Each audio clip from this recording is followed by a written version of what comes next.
It's good, bro. Right, Dom's muted for some reason. And I can't see you at all. All right, hold on.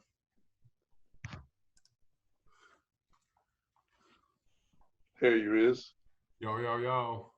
Yo, yo, yo. Live in the studio. Yo, your audio quality is perfect. Are you putting on my headphones right now? Can you hear me? Did you try dialing in the phone for your audio, Doron? No, I haven't. What the fuck's going on? All right, well, if we have a problem, we'll try that. Okay. Hey, Dom, you want to record this or what? You need to request the record thing. Hold on. Yeah. And do you want to do speaker view or gallery view this time? Let's see. I'll do. Can you hear me, Dom? It's okay? You sound beautiful, man. Oh, that's incredible, man. I hope it doesn't get all jacked up once we start recording or something. Yeah. And that's it. Listen. No, it sounds good, man. It sounds perfect. Am I okay for volume? Yeah, you sound pretty good. Can you guys hear me? Yeah. Yeah, that sounds good, man. When you All move it, right. yeah. So. I want to say so.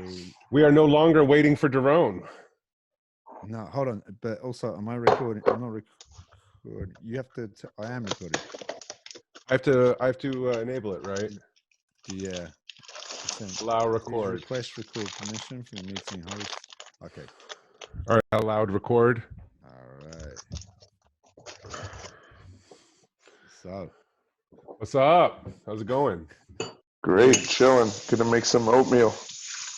how was your French toast? Yeah, people have been asking. Yeah, people want to know. The French toast came out good. Yeah. I figured out the secret was to add some maple syrup and some cinnamon to my egg batter with the milk. Oh. And then it kind of like soaked it all the way up. So, sometimes French toast can be too eggy if you don't do it right. But it was really perfect. I didn't have powdered sugar. I've heard that that French toast has more egg than egg. Yeah. I mean, I heard that you met someone who had that argument, I'm not clear on the science that would back that up. It was my son, and he was how many eggs did he use? It was like it was like all the eggs, basically. It was like all the eggs, but it was like a big thing. I mean, like how big thing of eggs. Yeah. And that's we kind of came to the conclusion there was more egg in French toast than in egg because due to this experiment. Yeah. Especially if you use like a challah bread or any kind of egg-based bread. Oh, challah bread would be nice, man. Then you're double egging. You know what? Hey, Dom, are you doing speaker view or Dom? Are you doing speaker view or gallery view? I'm on gallery. Should I be on speaker? I'm on gallery also. Okay, I've gone to speaker now. All right, you do speaker. All right, cool. So yeah. So you should get Luca on later to explain the whole more egg than egg thing. That's a good idea. I will. Yeah. I mean, it's only fair to let him defend his position, right? It amplifies the egg. That's right. Like resonates or something. Yeah. I heard we failed to do an intro last time, so this is welcome to episode 2 of the unnamed Dom and Sarth podcast. And Can I just say I love the name, but does Dom and Sarth or Sarth and Dom? Like which one rolls a little better? I don't know. It doesn't really matter. I thought Sarth and Dom rolled a little better, but then Dom said I was trying to take the more prestigious spot in the title. No, actually, I said let's flip a coin. Yeah. It was hardly a hostile takeover. It was like okay, I like it. Well, I was thinking we could flip a coin each time and then name it that. We could do that. We could just name it something totally different. Dom and Sarth is good. It's good. You prefer Sarth and Dom? I don't know. Well, we'll see how it goes. I like Dom and Sarth. All right. Whichever. But Doron is trying to curry favor with you, Dom. No. I think either one could work. They both have a different. They have their own. Sarth and Dom feels more like two radio guys in the morning. It's Sarth and Dom in the morning, And Dom and Sarth could be like anything. Could be like a perfume company. Could be like Could be like a publishing company. Could be like a dominatrix and something like, if you don't know, Sarth could be an activity that's on the dark web that we don't, people like us don't know about. Yeah, and then it's like you go there for all your dominatrix and Sarth needs, whatever that is. Right, like couples that are into Dom and Sarth. Yeah. All right, this is making me want to think it should be called Sarth and Dom. But even that, now that we've said it like that, it's starting to feel like that could be something. Yeah. Sarth and Dom. Yeah. That's the spin-off. That's the spin-off.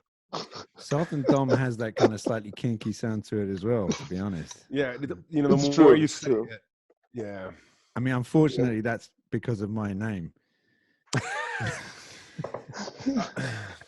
I still like Beautiful Tornado. You guys don't think that we should call it the Beautiful Tornado podcast? I said that to several people, and they all said, why?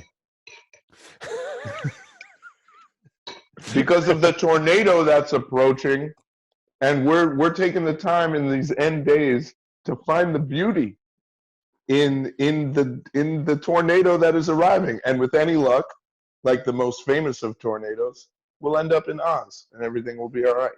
You know, but yeah, this might be a preview of Oz. I have a feeling they would have still said why. You know, But who did you why? ask? You just asked some people who just like saying stuff like that. Tell them, because we live in Brooklyn and everything has to be like, you know, Dada aesthetic. You know, we were talking aesthetic. Is Brooklyn like a Dada place then, or something? Well, you know, if you want to, you know, the arts, you can't, nothing can be on the nose. It's all like, you know, ice cream place is called the Disturbed Goat or something.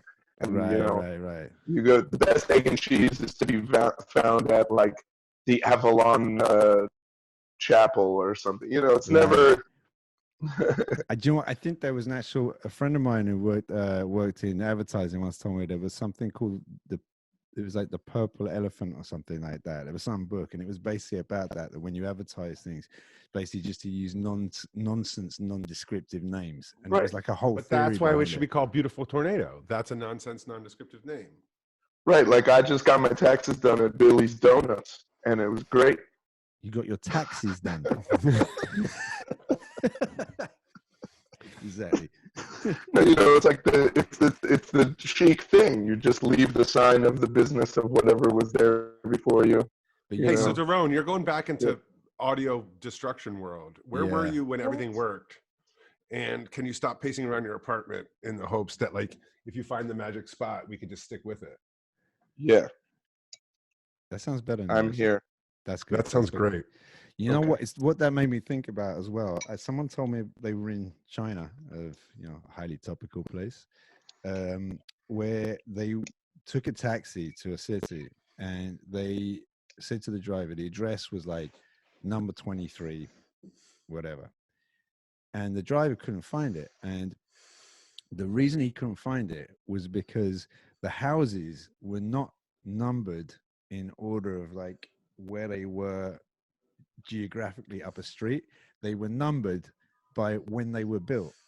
So the oldest house was number 1, etc., like that. So there was no way you could possibly find a place without just knowing where it was, because number 1 and number 2 could be like a kilometer away.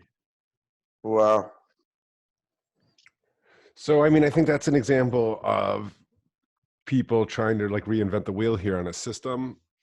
Like, and like, you know, so we had a perfectly good system, which was just numbering things left to right. Yeah. And someone else was like, I'm going to do it my way because, you know, well, in the Middle East, we realized that not all innovation is good. Yeah. You know, I think that like it's important, you know, as professional creatives, but maybe for everyone to realize that not all innovations are good. Mm-hmm. You know, new numbering systems. Not all innovation. What?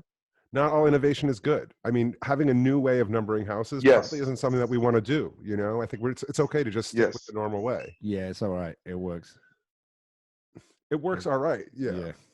I mean, I think Queens has this problem. I don't know what they were thinking, but why you have like, you know, 141st Avenue and then 144th Street right next to it. It drives people crazy. Oh, street and avenue, like going. Or I get it confused. They also. Oh, so you don't know which number they're. I get confused about which you say first, if it's an avenue or a street. No, but these are like they're parallel to each other. Queens does a lot of weird stuff. It's almost like they added streets later, and instead of renumbering everything, they just repeated each number.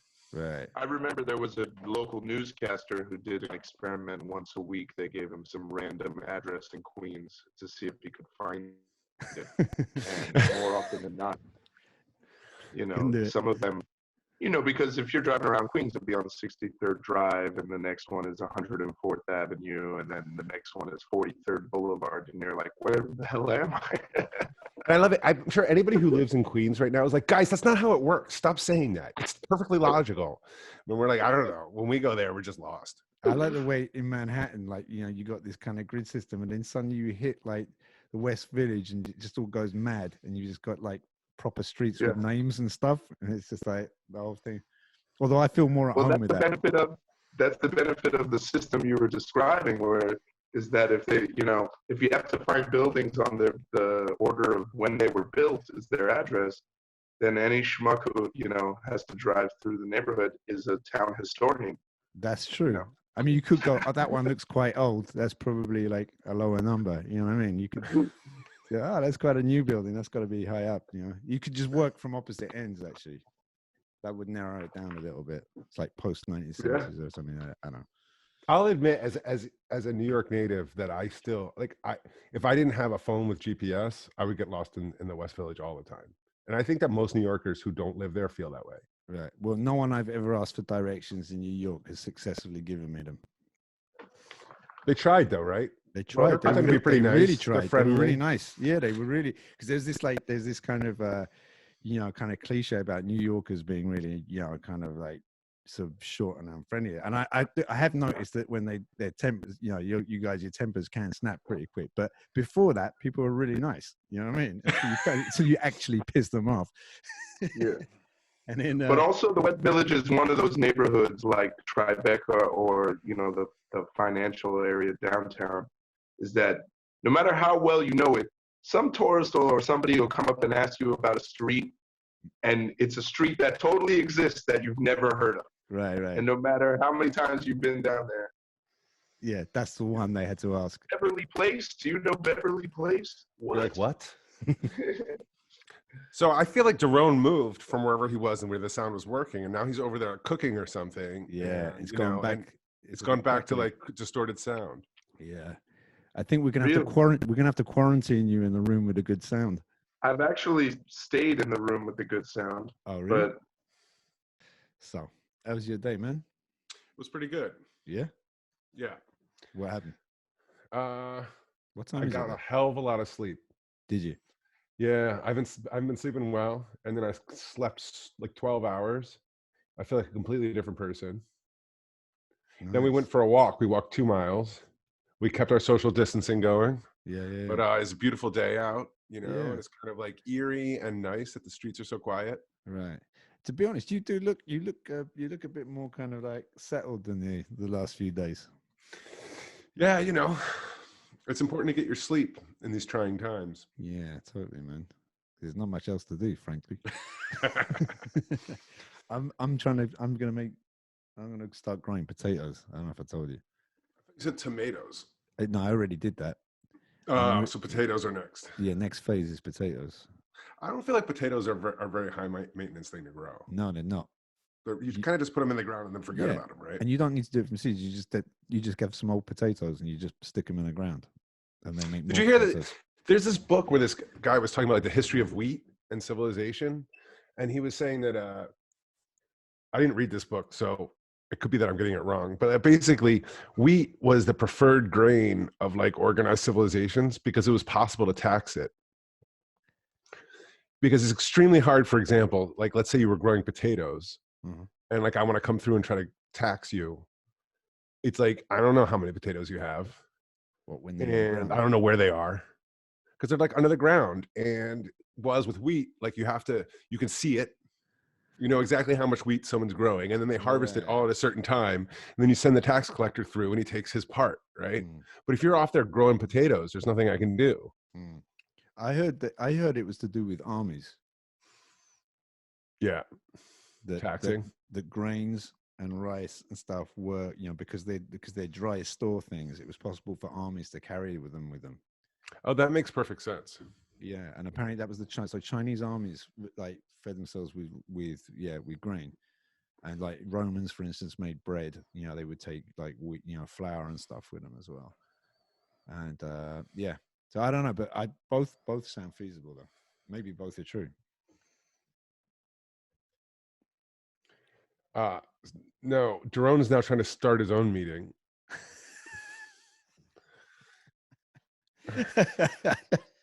We're still waiting for Doron. Yeah, this is Waiting for Doron Part 2. Maybe that's the title of this podcast. Maybe this whole podcast is called Waiting for Doron. Yeah. So we have to learn how to do intros. So like, welcome to the Dom and Sarth podcast. Yeah. Our guest today is Doron Lev. Yeah. Doron is a drummer, MC, songwriter, music director, and overall crazy mo, right? Yeah. It's something like that. We have to learn how to do like intros. Yeah, you just did it. Oh. That was a good intro. It wasn't bad. Sound all right? So yeah, Doron was telling us what he's been up to this year. You want to do a little recap from last episode? You were talking about doing the cruise and music directing stuff.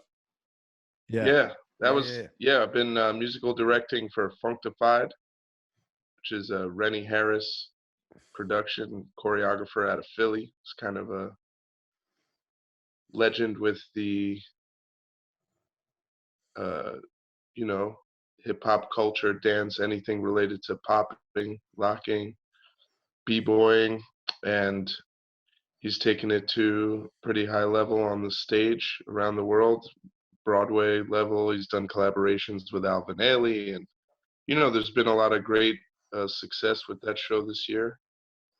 And so I was telling you guys, you're saying so he's bringing like that whole like that b-boy style like dancing and stuff like that and all that culture like to Broadway and to like a different kind of audience. And he has been for decades now. He had pieces called Roman Jewels, which was a modern adaptation of Romeo and Juliet. He has a gospel house where they travel with a full gospel choir. That one's called Lifted. He did a collaboration last year with Terrence Blanchard, who's very well known trumpeter and film composer and all that. So what's his name again? And like we'll put him in Rennie Harris. All right, so you'll send that to us and we'll put him in the links. Yeah, definitely. Wicked, man. And that's been great. And we did a cruise that featured some very strange type celebrities for me. Because it was like being surrounded by people from my childhood. It was like Kid and Play, Keith Sweat, Belle Biv DeVoe, SWV, like all these 90s R&B groups and late 80s hip-hop acts. Wow. And I got to meet Bob James. I was saying it was interesting. And what was the vibe like being actually on a boat? I mean, what was the, like this little kind of floating festival? What was the... Yeah, it was amazing because it was that you had to pick which things you wanted to see every day. There was no way to see everything, Sinbad was doing a comedy routine, or you could attend the jam session hosted by Sharky, or you could go see Moonchild, there were all these different things. And then people would kind of converge in the late night hours at the jam sessions or the club parties that were happening, that DJ theme parties, like a Prince party where you wear purple and all that. It was great. It was insane. Yeah. Wicked. How long was it? What's that? How long was it? How many days? We were on the cruise for 4 days, but I believe the whole thing lasted 8 days. And that company has been doing these cruises for a long time, or is it a new idea, or what's up with that? I think they said it's their 15th year. It's called Capital Jazz Cruise. Capital Jazz Cruise?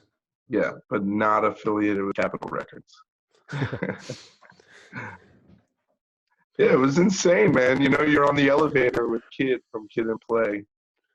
And I was thinking to myself, I'm like, if the 10-year-old version of me was here, I'd be doing a backflip or something. But really, he just, He looked kind of tired. He had just done a set.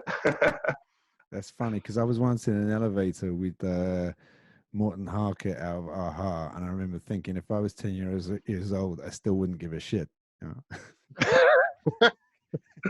Why were you already into all the coolest music back then? Well, actually, it was in Warner's, like the record company's lift, you know, elevator. So I was kind of like, I was kind of in my mid-20s in a punk band. So yeah. Oh yeah. I mean, by the time I was 15, I was in an awesome punk band. You know what I mean? I'm talking about the 10-year-old version of myself, you know? Oh, man, I was in a thrash metal band from when I was, like 15 or 14, 15 or something. Malicious Regime, it was called. Mine was called Insist. You can hear, okay, so get this. Yeah. So the singer from Insist, and this is in South Florida in North Miami Beach, the lead singer for Insist also sang with US Decline and all these other local crazy hardcore bands, and there were all these bands like Harry Pussy and Bouffard, like all these like thrash bands in the scene. Wicked. Man. And so that guy, we all went our different ways, but that guy kept singing in many bands, and he was in As Friends Rust, and I think one of the bigger hardcore bands he was in was called Culture. Anyway, a few years ago, he surprises me with a message. Hadn't talked to him in like 20 years. And he sends me an audio rip of a cassette tape of our demo that we recorded in my bedroom on a handheld cassette recorder hanging from my ceiling fan. That was like the best audio decision we could make. And so it's now posted on his site. And it's ridiculous. You know, it's 1992, I think we did that. You gotta get hold of an MP3 of that or something so we can play it at some point. Yeah. Okay. Where are you saying it's posted? I'll send it to you. I'll search your route right now. Oh man, do you know that's what we need to do? That we need to have like a kind of like first ever bands feature on this. You know what I mean? Oh yeah. I mean, I don't know. I actually have some stuff from the first bands. Yeah, I can find it. It's a little hard to. I don't have. Yeah, I mean, I don't have anything, but some of my like really like old friends do, you know, in theory, have some of that stuff. My friend John definitely had like an actual cassette of the Malicious demo. But hey, Doron, what was that project you were you were showing us last time we talked? What's it called? That one's called Leviaphon, and that just came out a couple days ago. Phon, yeah. Leviaphon. Tell us about it, man. Well, that's been great. You know, I'm just telling you, it's with this Israeli trumpeter, and his name is Ron Warburg. He lives here, and you know, he's more of a not a straight jazz guy, but he's, you know, that kind of world, and he's definitely exposed to, you know, hip hop and different fusion, ethno-fusion, and all that stuff. But this was the first time he ever really took on trying to like create a project with a rapper, or, you know, in the genre of hip hop.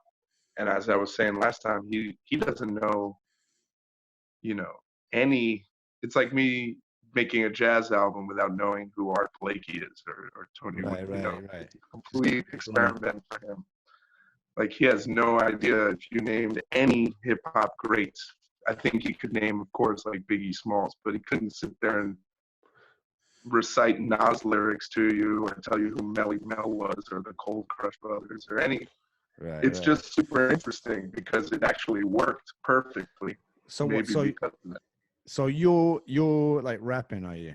And I'm rapping, and I'm doing some, you know, counseling on arrangements and some manipulation of the ideas that was going, you know, to keep it kind of in a verse, chorus, bridge format as opposed to like open soundscape. Right. Yeah. All right, I'm gonna share that. I'm gonna play that track then. Holding My Breath.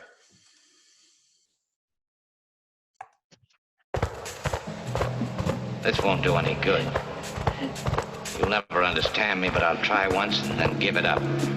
When a man's partner's killed, he's supposed to do something about it. It doesn't make any difference what you thought of. He was your partner, and you're supposed to do something about it. I'm holding my breath, hope for the best. Try to cope with the stretch. Shoot for the moon, I know it's a stretch. All this smoke in my chest, winning in life, but I'm losing so many though. In my dreams, the dead making cameos. It's good to see family though, good to see granny, yo. Good to be flying and landing Miami, yo. Yes, I got the antidote, better give him an anecdote. The flash of the camera, burning the spot like Havana's Atlanta, the Ramapo. Hold up, let me tell him what happened, though. Gotta fight for what's rightfully mine. Do I seem like the type to recline? How many times do I have to remind? I'm holding my breath. I hope for the best. Try to cope with the stress. I shoot for the moon, I know it's a stretch. I'm holding my breath. Gotta hope for the best. Try to cope with this mess. I shoot for the moon, I know it's a stretch. Every time I think I get a little further from the goal, feel a burning sunset, better get it in your soul. Chucks up on deck now, sail around the world, say word. I don't really gotta say another word. I'm trying enough every day, I ain't flying, I'm up and away. Testing my luck, I ain't giving a fuck what they say. Hammer riches, and now look what I made. Hit the ground running, looking like I found somehow. Hunting big cloud from the pound of the loud. Drummers started rubbling the ground, moving everything around. We know how to get down when we coming. Expecting the worst, but I hope for the best. Go for the next, and I'm over the next. Catch seats if you need sleep. 20,000 leagues deep. I'm holding my breath. I'm totally ready. Wherever we go, they throwing confetti. Leppy, I'm holding it steady. Still rolling low in the Chevy. Classic Caprice. As for the bastard that mastered the craft, whipping that ass on the beat. Won't you twist it and pass it to me? Been meaning to switch it up on them. What the up? Might as well run them up on them. Say what they want, but they stuck on them. Wish them all luck, but there really ain't no luck for them. Let me in the jet for a second here. Take a sec before we step in the second gear. Better call farm, cause it's all on. Tell them re-up, this one's all gone. It's the wrong in the zone with a megaphone holding my own. Hella stone till I'm dead and gone. I'm holding my breath. I hope for the best. Try to cope with the stress. I shoot for the moon, I know it's a stretch. I'm holding my breath. Gotta hope for the best. Try to cope with this mess. I shoot for the moon, I know it's a stretch.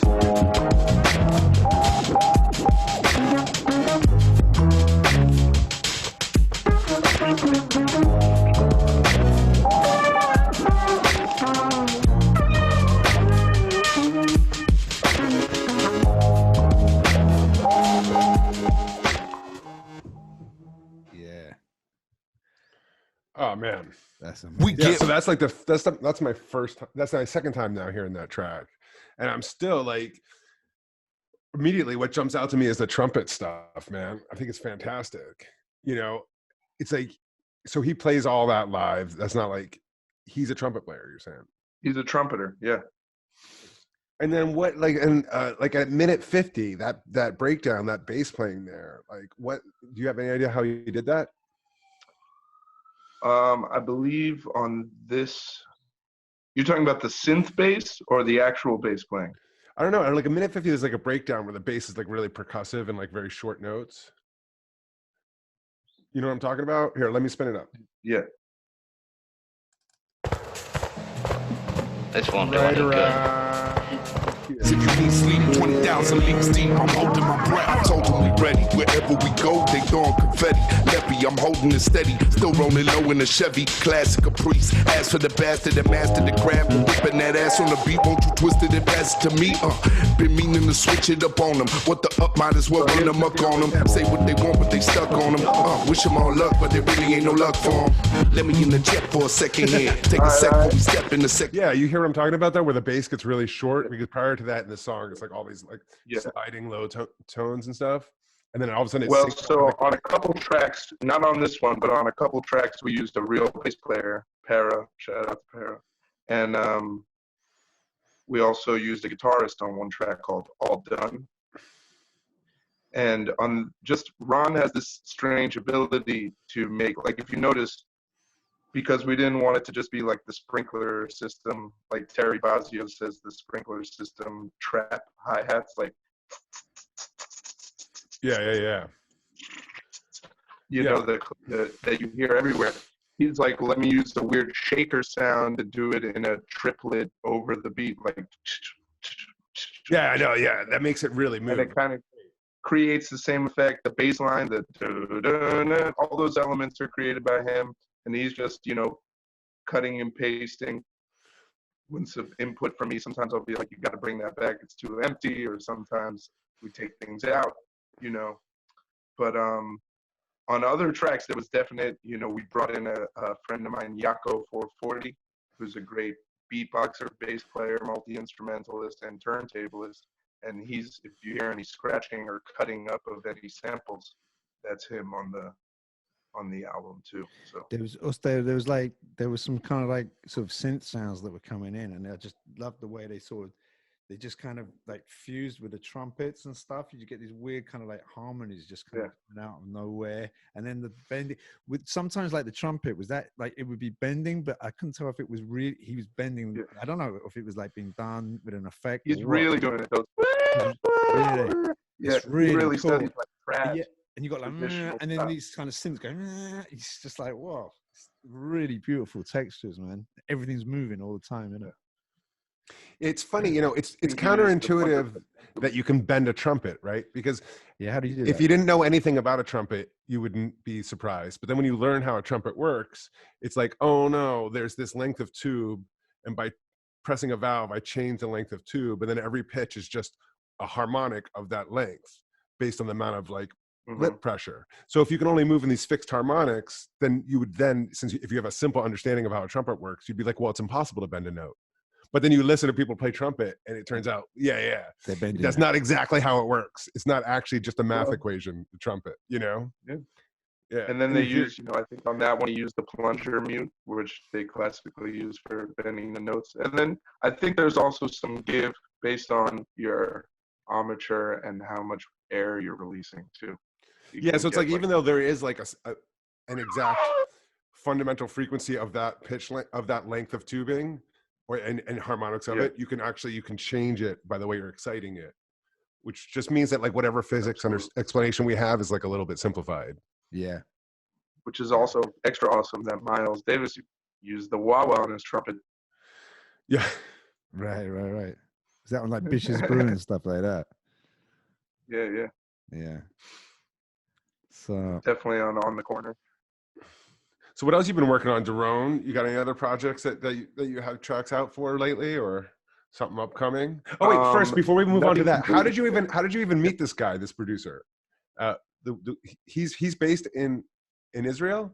Okay, those questions are kind of related. So you asked me what another project is. One other project that I've been working with is a great group of musicians. I think you came to see the band one time. It's an instrumental band called Demander Band. You saw us in New Blue. Oh yeah. So one time we were recording, and Ron was actually the recording engineer. Oh, okay. Yeah. So he's based out of New York, or he's based? Yeah, he's based out of New York. Yeah. Oh, okay. Yeah.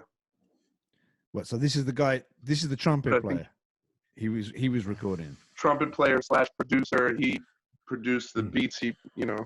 Right. Yeah. Created the tracks. You know, it was great. And that track, Holding My Breath, man, we performed that I was in Europe. I did 5 shows, me and Rabbi Darkside, with some really great musicians that I know out in Zurich and that area. And we did Holding My Breath live with a live band at this festival called the Breakthrough Festival. Shout out to the Soul Rebel crew in Zurich. And that was amazing. The people... You know, there's always the language barrier, but most of those people are listening to English hip-hop and they speak English fairly well. But, you know, they felt the groove of that bass line, and I think it sets the party off right away. How about you, Dom? Me? Oh, well, I've been doing, I kind of finally got around to releasing the Emperors of Rome album not long ago. You know, so that's nice. out finally. You know, and so that feels pretty good. And I think I've written about half of the next one, like in a basic form, you know what I mean? Just some words and some chords and stuff like that. But me and Ali have to work it out, you know. So I kind of get just a basic thing, and then we have to get together and kind of work out how it all fits together. Because there's so little there, because it's just the drums and the percussion and the guitar and the harmonies basically. So that's kind of where the art comes into it, because it's like how piece obviously make it something interesting. So we've been doing that. And we recorded that mostly in Berlin, in Hansaton Studios, which was like it's like Lou Reed and Bowie and Iggy Pop did all that stuff in the 70s in there. So it's like a really beautiful studio, and we got it on downtime, like basically. That's amazing. Yeah. So we did it like Emperors of Rome. Yeah. So I'm assuming that the back.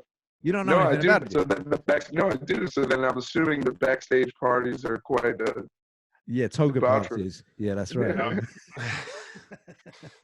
So you've been doing a song a day from that, Dom, right? The Emperor's in Rome. What song did you put out today? I haven't got around to it yet. Okay, what about yesterday? Aeroplane. Oh wait, no, we did that one already. I know we did that one already, but I need to put out another one today. So all right, well, what one are you going to do today? Let's listen to that. Helicopter. Hold on, let me think. Have you got them all there? You got them all there, yeah? Yeah, I got them up on Spotify, I think. Oh, okay. All right, cool. So, okay, I tell you what, Everyone But You. Everyone But You? Yeah, Everyone But You. And I just want to say with that one, so basically there's a couple of musicians on that have to be mentioned. First of all, Luca, my son, so he's playing trombone on it. So he's like a one-man brass section. And he used to actually come on stage with us, like in a trilby, and he looked like he was playing with Tom Waits or something. And it's amazing. But then at some point, he decided like he didn't want to be seen anywhere near us because he's like 16 now. Right. But that's all. Yeah. And the other guy playing the piano is a guy called Hans-Jörn. You know Hans-Jörn, do you know Hans-Jörn? Hans-Jörn Brandenburg. He was like. No, I mean Sarth, because when we did the Berliner Ensemble, when we did Lulu. I'm like, I remember Hans-Jörn, Chicago, 1962. Yeah. That's the one, man. Yeah, I'm trying to remember. I feel like that Lulu thing was such a blur. Like I came in jet lagged and never got any sleep, and then left.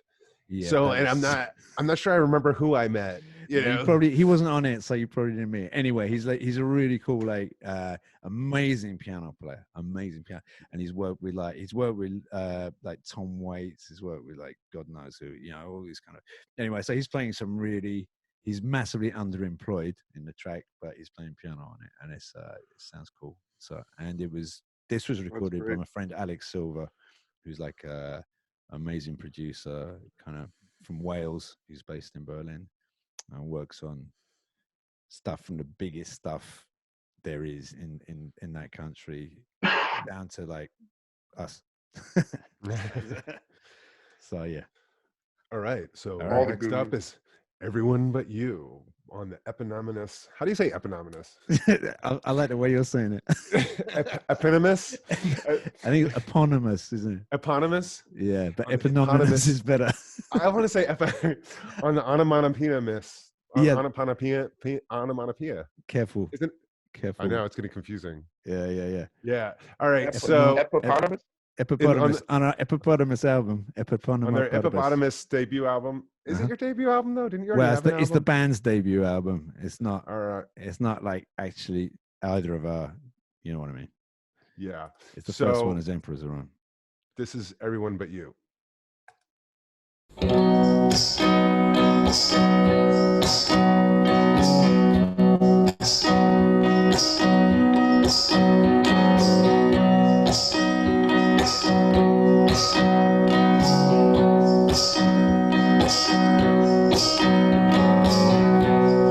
Jumps in the flames.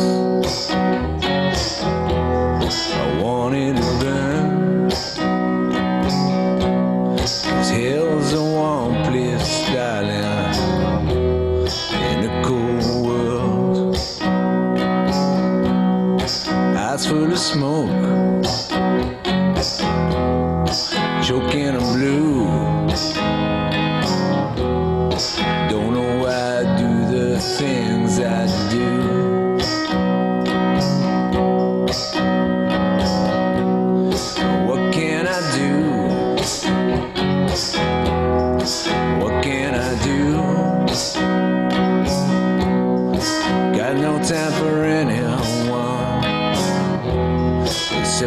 for you. What can I do? What can I do? Well, baby, I hate everyone but you.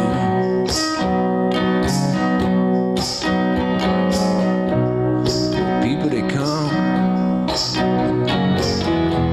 yeah, people they go. Sooner or later, darling, their faces show. Like a hurricane, butterflies win. Well, baby, they could ruin everything.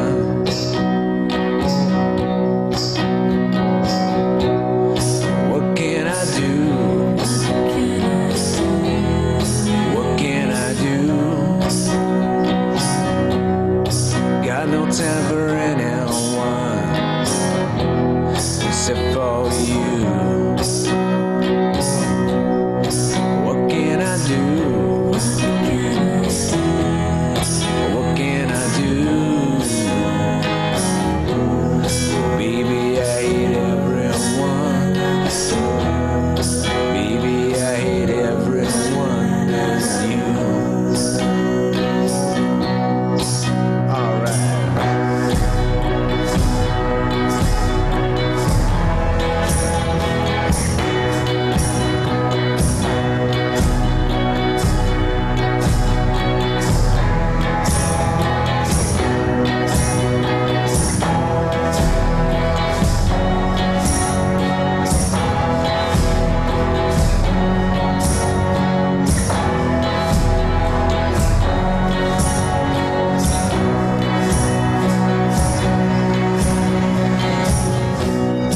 What can I do? What can I do? Got no time for anyone except for you. What can I do? What can I do? Sirens and erosion eyes, devils and their innocent smiles. Baby, I hate everyone but you.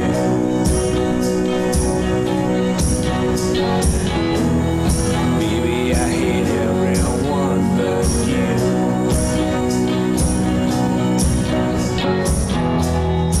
Baby, I hate everyone but you.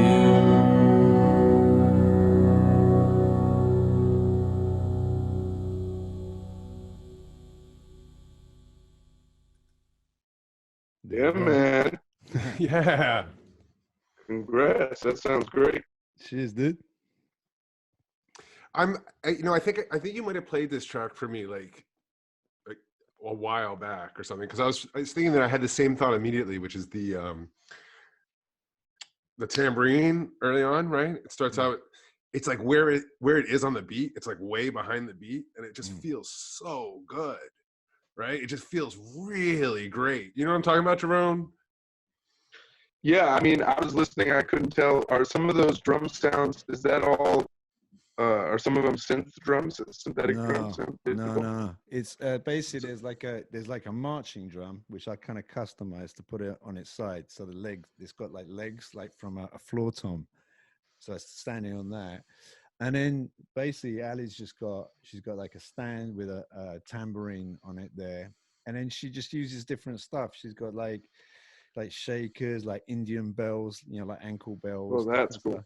So she'll just switch between like in different verses, she might switch, or she might go like two like one bar with one thing, and then she brings one bar the other, like alternating stuff. So it's weird because it's like, so the songs are obviously like dead simple, and in a way like the real kind of craftsmanship is what she does, because she'll try and make all these colors out of really limited things. And just does she play standing up? No, she sits down, but so she'll be doing like harmonies and she'll be doing that. So in a way, she's creating all the color around the basic, like the core song, which I'm doing, you know, the words and the strumming. And in a way, all the rest of it, all the context, in a way, she's building with a mixture of like harmonies and what she chooses to use in the percussion, like what beat, whether she's using a shaker or a tambourine or da-da-da. So just all these like subtleties, like different timbres, you know. It's really amazing, but what she does with it. It's a great song, though, man. That's the vehicle. It's a good Cheers, song. Man. Thanks, man. Yeah. Yeah. You know, and we were talking about mixing the other day, and I was thinking, listening to this track, I was thinking about like how well placed like the vocal is. Like whoever mixed that is just like it's so brilliant, right? Because even though it starts sparse and then it gets fuller, more and more full, but the vocal always feels like in with everything, but perfectly clear and legible, right. like the center of attention the whole time. Yeah, it's like, that's Alex's mixing, you know. I mean, that's classically good mixing right there, you know. Yeah, no, he's a great, you know, he's a wicked producer, you know. It was like, and he's a really old friend of ours, so it was just like totally like we were all just like kind of cocooned in the studio together. Just, you know, it didn't feel like a normal recording session. It felt like, you know, something more kind of personal than that, which is how we wanted the whole album to sound, because it's, you know, the songs themselves I tend to regard more as being like letters, you know, like, so, you know, sometimes when you find a letter that you didn't actually get around to sending someone, like in a drawer or something, you know, and there's that kind of feeling you get like, shit, I never sent it. And in a way, that's what how I see a lot of my songs, as being like that.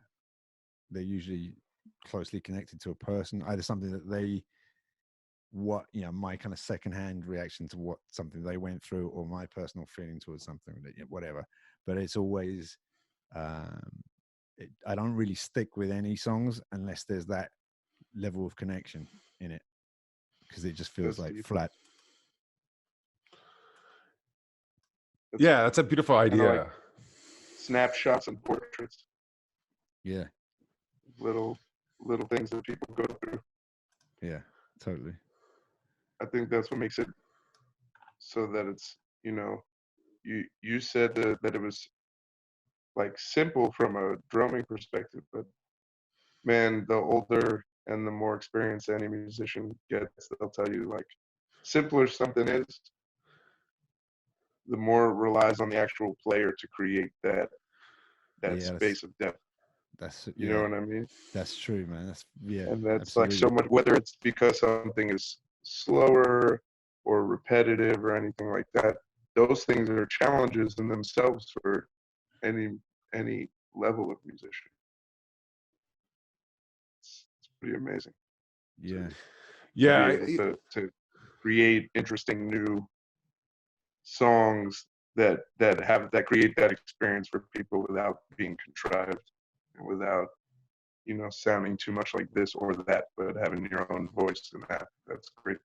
Yeah, and there's that thing as well, isn't there? Like, I think I realize more and more, like with time, how it is, you know, that thing of the universal through the personal. Like, if you try and write something to apply to everyone, like it doesn't apply to anyone, you know. But if you just do something kind of like authentically about your thing, then usually people can relate to it, almost always, because it's, you know what I mean? Yeah. Yeah. People will always attach their own meanings to the lyrics and things like that you never even intended. Yeah. And that's a more powerful resonance, isn't it? Because people invest in their own experiences into something rather than just, you know. Yeah, totally. South, man, what about you? So who's? Yeah, Sarth's next. Sarth's next, man. I was gonna say, who's next? Sarth. I don't know how I didn't come into this knowing what I was going to play this time. Should I play a released or unreleased? Oh man, you decide. Oh, dude, I can't decide. Why don't I play one of the things I did with Doron? Nice. What? I had these tracks. Remember when I posted this track from where I was playing Linstrument and you were just playing drums? If any, No, I don't remember. No, none. I released like a year and a half or 2 years. I don't even remember when. 3 years ago, I released this thing called A Noise Akin to a Flight of Deranged Swallows in Combat. Say that again. A Noise Akin to a Flight of Deranged Swallows in Combat. I like that. So it was this. Well, I abbreviated it for the release. It was like from like some review of Metal Machine Trio. They said, and Calhoun was making a noise akin to a flight of deranged swallows in combat. I thought that would be like the coolest band name, you know. Yeah, that's a good one. Yeah. And so, and so like one of the tracks I did called Spiral Entrance, and it was like I had just gotten the Linstrument, and I wanted to check it out. So I was just checking it out with a sound, and Doron came by, and we were just trying different stuff, and then I like cut together this track. Let's hear it, man. Called Spiral Entrance.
Did I forget to tell you that I released that, Doron?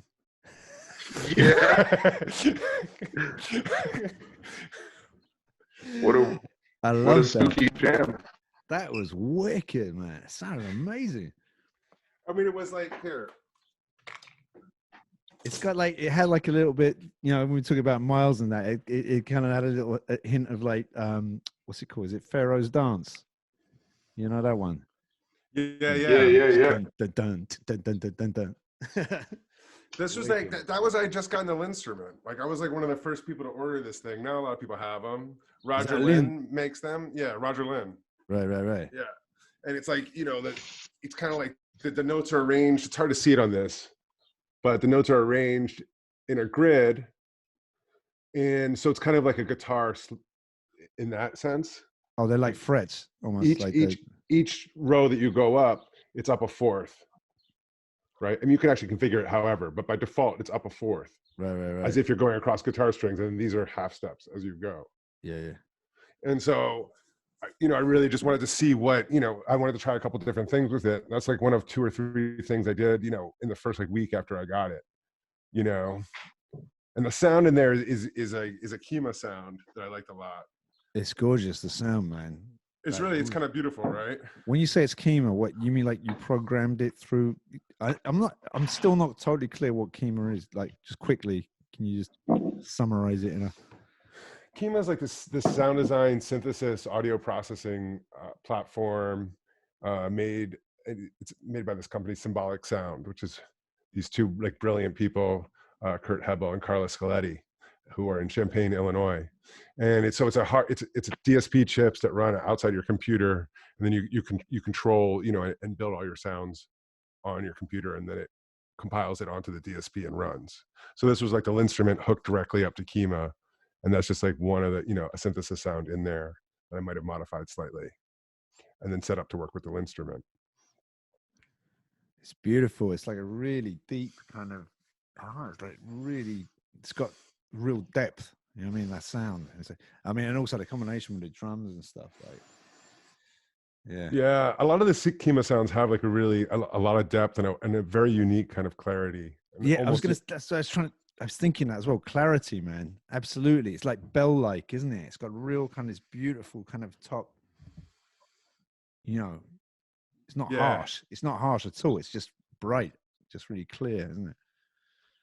Yeah, and it's fascinating when you're messing around on a new controller or a new instrument, like the instrument or something. I started playing different patterns and harmonic stuff that I would normally be led towards, just because the instrument suggests itself to that, And it was really generous of Doron to come over and just jam with me for a while and help me. Well, one of these days we will have to buckle down and properly do like a 5-song to 10-song EP of those kind of things, because we have a history, like we've had hundreds of epic improvisational things go down, but we should definitely do a thing where we, broaden it and then tighten it up and You have to do it. You got to do it. I could easily sit, listen to 5 or more tracks of that just in a row. You know what I mean? That would suit me just fine. That would be great. It's funny. Sarth invited me. Sarth is very broad. When I met Sarth, he was playing a lot of electric bass and at the same time experimenting with synths and because of that, he was able to just like play all kinds of music. And like last year or 2 years ago, he invited me. What is your friend's name that you have the sound? Mike Clemout. Yeah. So we went to a show where we billed with a lot of those guys, who I don't remember who the other people were on the bill. We don't even need to mention them, but it was funny because I feel like they weren't that hip to what we were doing because it had more groove like that. It was definitely like committal. I think in that realm you have to be completely non-committal. But I think when we find that space in between where it's really, that's the kind of synergy. That's that. Yeah, that was a noise show, and I think that our idea of what a noise set was and their idea of what a noise set wasn't exactly the same. And you'd think that it's noise and it's cool, but apparently there are subgenres. Musical, guys. Too musical. Can you make it better? Do you know what? It's funny because I remember I've got a friend in Berlin, like an amazing saxophone player called Simon Rose, who does kind of free playing, like with baritone sax, and just these incredible noises and stuff. And I think originally he was a guitarist, like a rock guitarist. So in a way, some of that attitude comes through the way he approaches it. He makes these crazy screaming sounds and stuff like that. And I went to quite a few of his shows over there, where like these sort of real kind of experimental music nights. And we talked about this before, Sarth. I remember like about when you get into that area, obviously it's quite easy to bluff, because you could not know what you're doing at all and still produce sound, still produce noises. And I feel like when you go to those kind of shows, you can definitely sense where there's a kind of an innate sense of musicality in someone who's doing something and where there isn't. You know, you got sometimes it's just pure geekishness. You know, I mean, there's someone there with a bit of polystyrene and their you know, their piezo or whatever, and they're just kind of messing around, and it's just this kind of really dry, kind of artsy fartsy kind of academic process, you know, and then you'll find someone else who'll do something which is equally abstract, but it can do something to you, you know. And I feel like is that, you know what I mean? So you're in this world where it's very easy to kind of fake it, and who can really say, but at the same time you actually can't, because you know you can't tell, because sometimes it's just fucking boring and pointless, yeah. And sometimes it's like, no, I'm getting something here. You know what I mean? There's something going on. I don't think it is totally subjective. I think it has got something to do with who's doing it. I would guess that there's a level of intentionality that is somehow is you can hear it, even though at first you think like, well, all of this is just noise, so it all pretty much kind of sounds the same. Yeah. But that I find that I can feel the level of intentionality. You know? Yeah. Well, I think that if you're listening, the cool thing about any kind of music is that the same principles of the physiological response you have to it are the same. So even if it's like noise, abstract, Motown, or classical, the same things that make you feel certain ways are the same, whether it's texture or, you know, crescendo or swells or dynamic things, you know, like smaller sounds versus kind of like rudiments of the whole thing, isn't it? Kind of. Yeah. Could be harmony or disharmony, or all those things make you feel stuff, you know? Yeah. And are we kind of, I know it's like overused word, but are we kind of hardwired then, do you think, for those things, like, you know, where, like you say, kind of like dissonance and then harmony and things like that? It's almost like they're kind of functions in themselves, aren't they? These different things and the transitions between them as well. Yeah, well, that's a whole nother like can of worms. That's discussing like the cerebral versus, you know, there's plenty of virtuosic musicians who play a traditional style of music. And rather than innovate in a way of deviating from the traditions, they somehow elevate.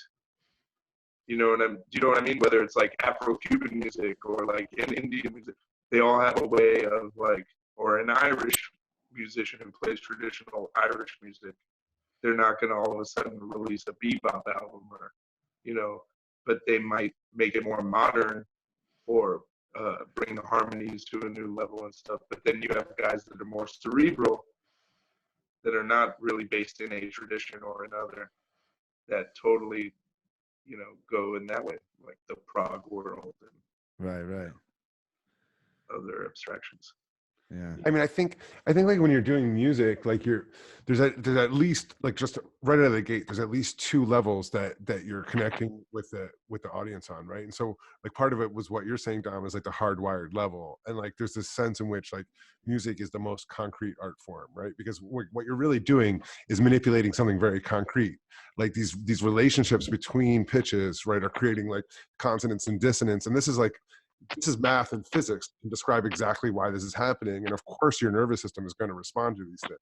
And rhythms are like these patterns and pulses of sound that are interacting with each other. Again, like this is low level stuff. Like, of course your brain is going to react to this. And then at the same time, right, there's like what Doron was starting to into is like, you're also operating within a context, and there's like a narrative, and there's a tradition and a set of cultural expectations based on whatever people have listened to in the past, so that every person who's hearing a piece of music is hearing that in the context of every piece of music they've already heard before, you know, and like whether they can associate it with a certain tradition or a certain genre, and, you know, and then is there like a story being told, and the backdrop of that story is every piece of music that's ever happened that is in like a similar framework, right?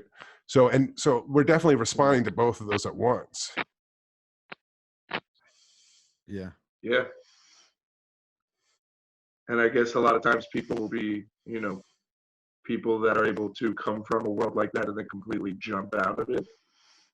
Whether it's like, you know, like Tony Williams or Alan Holdsworth, or like someone who grew up listening to I don't know, doo-wop, but somehow was in like a totally free concept band. There's a lot of people who their trajectory led them somewhere completely different. You know, that takes a lot of guts. Yeah. Hey, so speaking of something totally different, hey, Doron, what do you think if I spin one of your Evil Giraffes tracks? Want me to spin one of those? Oh yeah. Those are a bit longer though. Well, you know, I think that it's our. Why don't you just dump it in later and you guys could just pretend that you liked it and just like ask me questions about it. Be like, wow, that was great. Okay, why don't we actually just play one, because I feel like hearing one. Name one for me. I would say play Shango Tango. All right, here we go. Shango Tango by Evil Giraffes on Mars. All right.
Where do I buy that?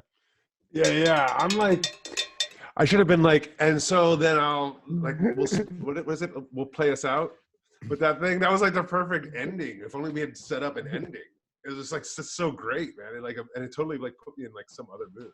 Yeah, we can still do that. I can just. And now to play us out, we have Evil Giraffes on Mars. We'll just do some splicing. Yeah. Isn't that's the Bill O'Reilly? It's like, now to play us out, we'll have to. What does that mean? Play us out? Fuck it, we'll do it live. Tell me a little bit about that band. Man, that band is still existent and about to release about. Oh wait, hey, Doron, can you try moving around again? You've gone into the bad sound zone again. Okay, how about now? We back in good sounds? No, you've actually been in bad sound for a while. I just didn't want to mention it. Go move somewhere else. Bad sound. Better sound? Keep talking. No? Yeah, actually, that sounds a little bit better. I'm here. Yeah? Oh, yeah, sounds great. Talking 1 2 1 2. No. Okay. Well, tell us a little bit about that band. I like the giraffe video, by the way. Yeah, great giraffe video. Yeah. That's the best giraffe video I've actually ever seen, I think. Yeah. Yep. Well, we have a video for another song on the album called Burn, but I didn't want any of our listeners to be induced into vertigo. But yeah, you could check the video out for Burn on YouTube. That recording, I believe, is over just about 10 years old. Yeah. And we recorded it at Crushing Studios, which is no longer there in Union Square, under the direction of Mike Levy and Oscar Zambrano. Mike Levy, of course, is another trumpeting producer who I recorded the whole Ugly Brain album. Oh, right. Yeah. And that one's great. And he was there helping us produce it. And then we had Oscar Zambrano, who is like Grammy Award-winning maniac. He does every kind of music, film scores, and he worked on the Mark Anthony Salsa project, mixing that and mastering that. And so we did it pretty much on like crazy nighttime mission, you know? We'd get the call, like, in 2 days from now, you guys can use the studio from 11 p.m. to 4 a.m., you know? Right. And then we'd rally the troops and we'd get it together. And at the time, the band was myself on drums. You got John Cave, the late, great John Cave on guitar. You got Jamal Sawyer-Dimsky on tenor sax. And on soprano, you have Matt Levant. And on keys, who's the primary composer, we collaborate a lot on arrangements and on compositions. But the guy who's composed and done the most of that work is Ryan Slotnick on Rhodes. And we don't have a bass player. He holds it all down with the left. He's got a custom split, and he uses synths. But that was the only song we've ever recorded where he used melodica as well on top. I was going to ask, is that melodica? Yeah. As opposed to accordion. Yeah, if you listen to the record, it's mostly longer form compositions, a lot of, I won't call it straight up like jazz fusion just because the sounds that come to mind don't necessarily line up with what it is, but it is some brand of jazz fusion for sure. What doesn't line up in the sense that it's more kind of organic sounding, or kind of not. It's a little more organic, and the compositions paint, I would say, a different range of emotions. Right. Yeah. Than a lot of jazz fusion. And then, yeah, jazz fusion to me always seems like I don't know what to write. I mean, sterile sounds kind of insulting. I don't mean that, but it always seems quite clinical. To me, that's my impression with jazz. When I think of jazz fusion, not knowing that much about it, but you know, yeah. When I think of jazz fusion, I think of all of the great music that I love. Like I think of, you know, Miles Davis late recordings and Return to Forever and Mahavishnu Orchestra and Billy Cobham and the George Duke Billy Cobham Band and Weather Report and Jocko and like Herbie Hancock Headhunters and all the music that came out of that. Right. It eventually evolved into things that became an idiom. Like once it got to the 80s, it kind of lost some of its appeal and edge. You know, in the same way, you know, rock did when it got like yacht rocky. You know, I still love so much of that music that people call yacht rock, but I can admit that it doesn't have as much edge. And what do you call yacht rock? What's that? Yacht rock. Yacht rock? What, like big yachts? Oh, you don't know about yacht rock? Like, no, I've never heard of it. What does that mean? And Messina and like the Doobie Brothers in Chicago and Steely Dan. But admittedly, some of that stuff is great. But I see what you're saying. That's funny because you know what? I've got a friend, like a producer that we used to collaborate with, like a guy called Julio Alvarez from Coral Gables, and he loves that shit. He's always singing these like super melodic songs, like in a. I love it too, man. I'm like, what the fuck is that? He goes, oh, it's America, or it's something like that, and I'm like, oh. Seals and Crofts. Right. Yeah, that kind of thing. Well, they did Summer Breeze, you know, Seals and Crofts. There was a really funny. Have you seen those kind of like documentaries? It's two guys that like, God, I can't remember their names. They're on Saturday Night Live a lot, and they've done this like series of these kind of mini documentaries, like fake documentaries. Yeah. And one of them is basically about a band. They're called like the Blue Jean Company or something like that. And it's like a 2-episode story of basically a song from that era, singing that kind of exactly that kind. You got to watch it. It's genius. It's like it's totally deadpan, you know. I can't remember what it's called. Well, what's crazy about this band is because everybody in the group is like, we have our overlap, but like none of them have ever been really into punk stuff. Like when I was a kid, right? And then, you know, some of them are more into classical and some of them are more into straight. But for some reason, we were able to come together on this stuff, and we created a whole mythology. Like these evil giraffes on Mars were taken. I'll give you the quick overview. In ancient times, we were on the African plains, and we were visited upon by beings from another world, and they infused us with their DNA in order to give us certain powers. But then we also, as part of the contract, became their beasts of burden, and we helped them construct pyramids and sacred structures on the planet all over Earth. Then when the Lemurians, I believe it is, were on Mars and they wanted to construct the pyramids on Mars, they rented us out, okay? At the same time, there was a war brewing, and the war caused the atmosphere in Mars to disintegrate. So we all had to live in biodomes, the giraffes and the Martians. And eventually they realized that we weren't eating the food that they were providing for us as a supplement for the grass. So they just kicked us out of the biodomes, expecting that we would die because they couldn't waste the resources on us. But that's when our alien DNA kicked in, and we became flesh-eating monsters. We laid in wait, and when our own masters, after we had killed everyone on the colonies and devoured them, when our own masters came back to retrieve us, after they had heard of the outbreak of war and the disasters on Mars, we ate them, and then we got in the spaceship and we came back to Earth and started a band. Fucking hell. I just got a really like bad feeling this is going to become like a conspiracy theory that is going to arrive in my Twitter in about a year's time. Oh my God, hold on. Wait. You got to check it out. So like, I think it was like 5 years ago, man.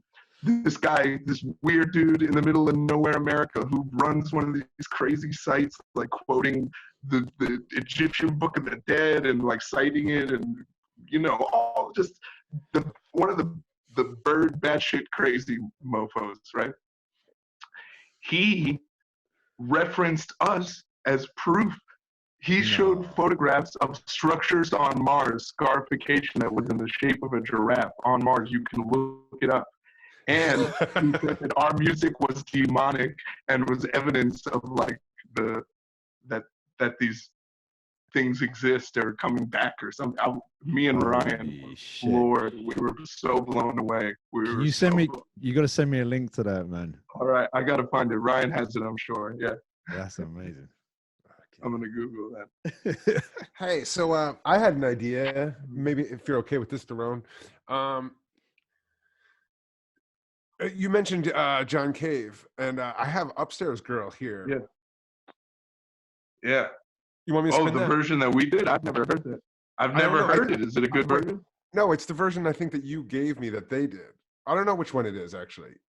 If we don't, he and I did.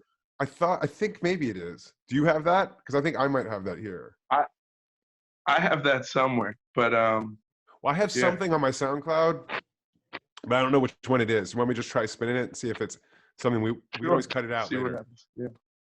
Yeah.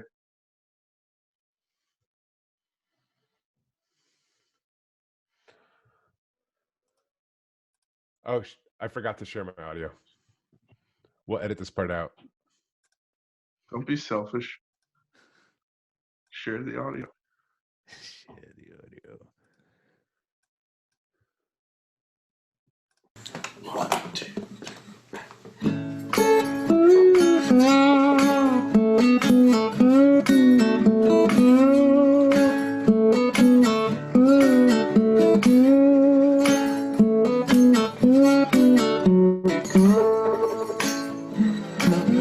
Stop playing the blues. Did you hear the sound from the other room? Did you feel the fire coming through the walls? Did you hear the crash happening down the hall?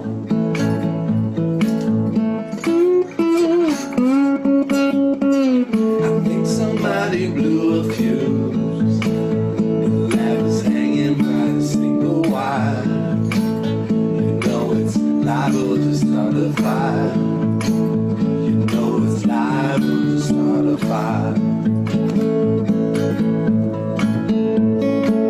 She burned dinner again. The stove exploded and the cancel fancy dinner party. The firemen rushing in.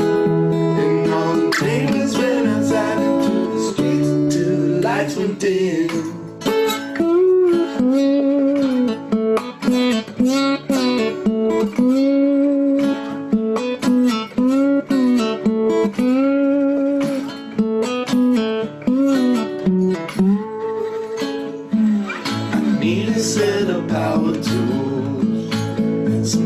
So I don't electrocute.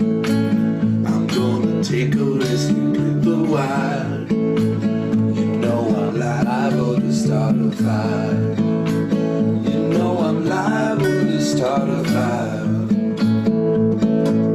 She burned dinner again. The stove exploded out of cancer. Fancy dinner party with the firemen came rushing in. Neighbors ran outside into the street, the lights went dim. It's the girl upstairs, the one who sits in the window while she's smoking in her underwear.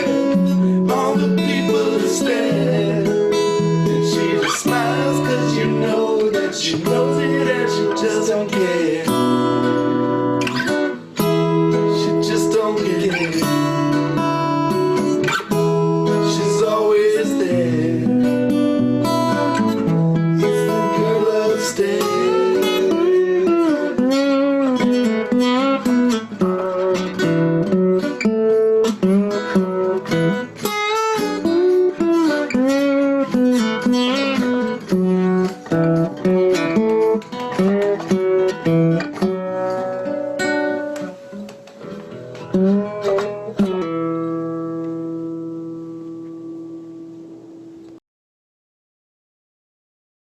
That was great, actually. The Upstairs Girl, yeah, no, that's the original one that you gave me. Upstairs Girl, that's a nice title. That's the one that he and I recorded in the room, writing it right after the incident happened. And so tell us, for people who don't know, the incident was that there was a fire across the way or something, or was it a fire in your house? Basically, there was a huge booming explosion sound that came from upstairs, and it was so powerful that my light fixture completely came out of the wall and fell down, and we were lucky because the wire, it came like chest level, could have smashed on the floor, but just like stopped at the wire, and one of the wires was disconnected and one of them wasn't, and we were like, what the hell just happened? So literally, he was teaching me some blues stuff because I'm a novice guitarist. He's like a maestro, and he's teaching me some things, and it was like, stop playing the blues. Anyway, there was this older woman who lived upstairs who was always blowing shit up. It turns out her oven exploded. Anyway, but we, and all the people in the building went outside until the firemen came, and I was like, this is a cool story, but like, let's make it about like a really hot girl. You know what I mean? And so we invented this character, it's the girl that story. Yeah. But I love the title. I love that title.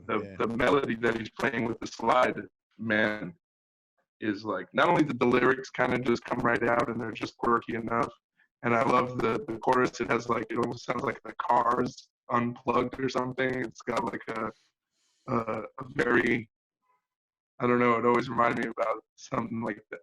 But it happened like that. It's one of those times when you write the song like in 10 minutes, Yeah. Yeah, it's got that about it. It's got that just kind of, that line. It's that thing where like sometimes something's just revealed to you, right? Like I think that's the most beautiful way to put it. Yeah. I think Deborah said that to me one time. We were talking about that song. I can't remember, but she was like, that song was just revealed to her. I was thinking like there are songs like that. I've had songs where I just like wrote it in 3 minutes, like all the way down, or in 10 minutes with verse, chorus, bridge, all the lyrics, the melody, everything. Yeah. And so that's one of those, where it just came to you. Those are little gifts. Yeah. Little gifts. Yeah, man. Nice. Yeah. Yeah. What are we gonna play out with? This is the one track that ever had me, Dom, and Doron on it that we know of. All right, ready? All right. Doron on drums, Dom Bouffard on the opening guitar lick, and this is "I Just Believe in Christmas."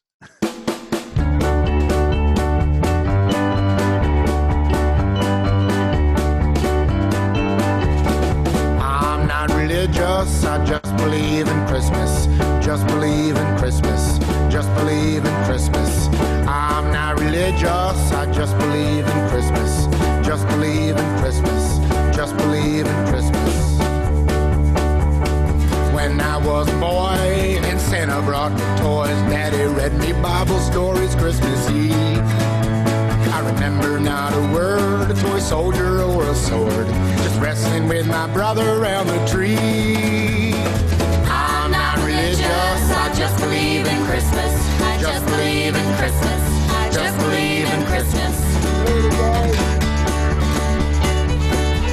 When I discovered whiskey, I solved the eggnog mystery, hanging with my friends on Christmas Eve.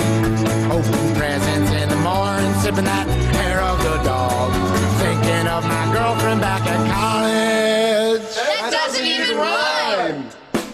I'm not religious, I just believe in Christmas. Just believe in Christmas. Just believe in Christmas. Oh, I'm not religious, I just believe in Christmas. I just believe in Christmas. I just believe. Oh, this is Doron's birth. If Jesus were alive today, I wonder who would notice if he sat down at the bar right next to me. I'd offer him a beer in the spirit of birthday cheer and say, hey man, can you help me put the star up on that tree? Now I'm fully grown, I have a family of my own. Socks and ties are the only gifts for me. I put the carver down, I say, hey kids, gather round.